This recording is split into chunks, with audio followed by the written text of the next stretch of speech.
देहरादून में उपनल कर्मचारी संघ के मामले में हाईकोर्ट ने मुख्य सचिव से जवाब तलब किया। दरअसल हाईकोर्ट ने उपनल कर्मचारियों के पक्ष में फैसला सुनाया था, लेकिन राज्य सरकार ने उस पर अमल नहीं किया। इसी को लेकर नेता प्रतिपक्ष यशपाल आर्य ने सरकार पर निशाना साधते हुए कहा कि सभी को कोर्ट के आदेश का पालन करना चाहिए, लेकिन सरकार लगातार कोर्ट के आदेशों की अनदेखी कर रही है।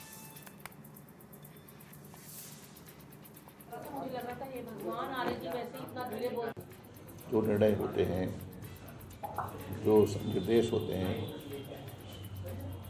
उसका अनुपालन करना हम सबके लिए बाध्यता है।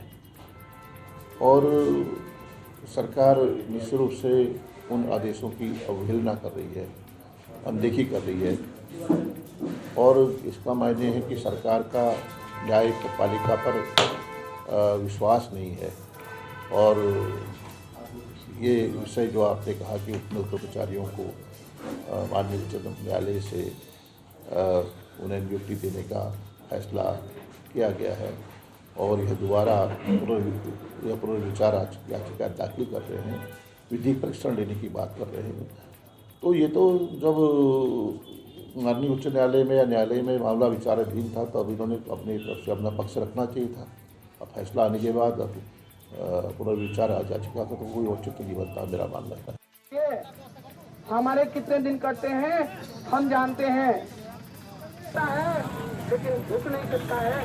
आपने जब आप अपने कार्यालय में आज के डेट में अब्सेंट लग चुके, क्योंकि हमारे पास न तो ईएल है न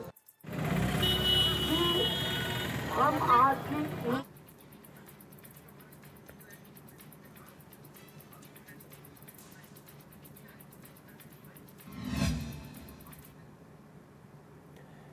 चलिए, हमारे साथ कांग्रेस के वरिष्ठ नेता आशीष सैनी जुड़ गए फोन लाइन पर। आशीष जी, आपका बहुत स्वागत है एचएनएन पर। जी धन्यवाद। आशीष जी, जिस तरीके से ये कहा गया था कि उपनल कर्मियों के हित में फैसला सुनाया गया और सरकार ने इस पर अमल नहीं किया और एक बार फिर से अब मुख्य सचिव से जवाब मांगा गया है, आप लोगों का क्या कुछ कहना है इस पर? ऐसा ना कि न्याय के लिए हम अंतिम जगह है वो न्यायालय है और उच्च न्यायालय के आदेशों का भी सरकार पालन नहीं कर रही है। सरकार एक और बोलती है कि हम बेरोजगारों के लिए और संविदा कर्मियों के लिए जो भी बेहतरीन अच्छी दीर्घकालिक नीति होगी उसका पालन करेंगे, लेकिन कोर्ट के आदेश का भी पालना नहीं करते हैं। तो ये दोहरे चेहरे वाले लोग हैं, दोगली बात करते हैं, इससे बड़ी दिक्कत आती है और जनता को अभी सरकार पर भरोसा रह ही नहीं गया है।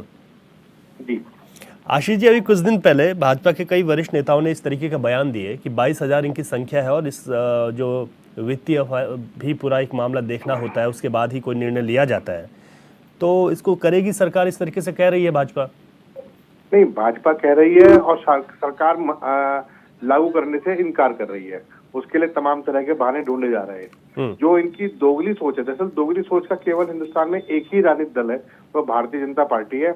इनके पार्टी के पदाधिकारी कुछ और बोलते हैं, सरकार के मंत्री और विधायक कुछ और बोलते हैं। हाईकोर्ट के आदेश की पालन न करना उत्तराखंड के उपनल कर्मचारियों के साथ अन्याय है। इस अन्याय के खिलाफ कांग्रेस पार्टी भी इनके साथ खड़ी है। और सच्ची बात यह है कि प्रदेश का हर एक नागरिक चाहता है कि उपनल कर्मचारियों को एक स्थायी रोजगार मिले, सरकारी रोजगार मिले। और सरकारी रोजगार पर अगर ये अपने उच्च न्यायालय के आदेश की भी अवहेलना कर रहे हैं तो इनको कौन आकर बताएगा कि आपको ये काम करना चाहिए? संविदा कर्मचारियों का बिल्कुल स्पष्ट मानना होता है, यदि वो लंबे समय तक काम करेंगे तो सरकार एक समय में उनको रिन्यूअल कर देती है, परमानेंट करती है। इस आशा में बहुत लंबे समय तक कम सैलरी में और कठिन परिस्थितियों में भी काम करते हैं। तो उसके बाद वो उच्च न्यायालय की लड़ाई लड़ेंगे, धरना देंगे, सब कुछ करेंगे और आदेश आने के बावजूद भी आप लागू नहीं करेंगे। आपको डर नहीं रहा कि आप मतदाताओं के खिलाफ इतना जहरीला काम कर रहे हैं, उनको उनके करियर के साथ, उनके परिवार के साथ खिलवाड़ कर रहे हैं।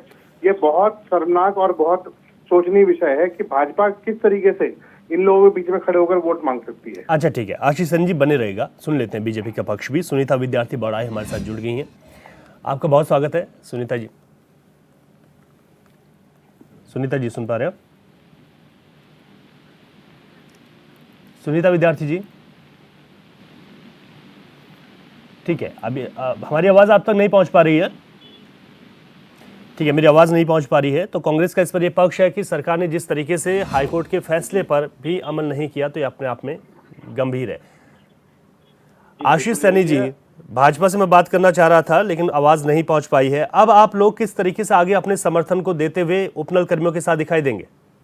नहीं, हमारा उपनल कर्मियों के साथ समर्थन भी है और हमारे घोषणा पत्र का हिस्सा भी है कि उपनल कर्मचारियों को और संविदा कर्मचारियों को नियमित किया जाएगा, जिससे राज्य की प्रशासनिक व्यवस्था और दक्षता और मजबूत होगी। हम अनुभवी जो हमारे कर्मी हैं, भले ही वो आज संविदा पे हो, वो स्थायी कर्मी के रूप में कार्य करेंगे, तो राज्य की जो प्रशासनिक तंत्र है वो मजबूत होने का काम करेगा। ठीक है। अच्छा आशीष जी, एक बार फिर से हमारे साथ डॉक्टर सुनीता विद्यार्थी बड़ाई जुड़ गई हैं, उनसे मैं पक्ष ले लेता हूं। डॉक्टर सुनीता जी, आपका स्वागत है एचएनएन पर। और जिस तरीके से यहाँ पर यशपाल आर्य ने भी एक बयान दिया, उन्होंने कहा कि उपनल कर्मचारियों के हित में फैसला सुनाया गया हाईकोर्ट के द्वारा, लेकिन सरकार ने फिर भी नहीं माना। देखिए, उपनल कर्मचारियों का बहुत लंबे समय से जो है ये मामला चल रहा है और जैसे कि पहले भी हमने ये बात कही है कि हम प्रत्येक कर्मचारियों के पक्ष में हैं और जो भी हमसे सहयोग होगा हम लोग करेंगे। और यहाँ पर जिस प्रकार से जो हाईकोर्ट के वर्डिक्ट की बात कर रहे हैं, देखिए उसी में कोई टेक्निकलिटीज इन्हीं के माध्यम से आई थी, क्योंकि सभी जो भी आउटसोर्सिंग है, जो भी उपनल के माध्यम से है, जो भी संविदा के माध्यम से है, अल्टीमेटली जब 10-12 साल का एक्सपीरियंस हो जाता है उसके बाद ये चीजें सामने आती हैं और फिर अब जो है सरकार इसके लिए एक स्थायी हल निकालने जा रही है, जिससे कि किसी का भी अहित ना हो, चाहे जो पहले से काम कर रहे हैं वो लोग, वो कर्मचारी हो, या जो अभी के रखे गए हैं वो कर्मचारी हो। तो अब एक पॉलिसी जो है, पॉलिसी के तहत जो भी आगे मामले के लिए हमने जो सॉल्यूशन निकाला है, देखिए उसमें हम लोग सारी टेक्निकलिटीज को सॉल्यूशन करके दे रहे हैं, जिसमें इनका फायदा है। तो थोड़ा सा मैं कहती हूँ कि अभी इनको थोड़ा सा सब्र रखना चाहिए और ऐसा नहीं है कि आपके अगेंस्ट में सुप्रीम कोर्ट जा रहे हैं।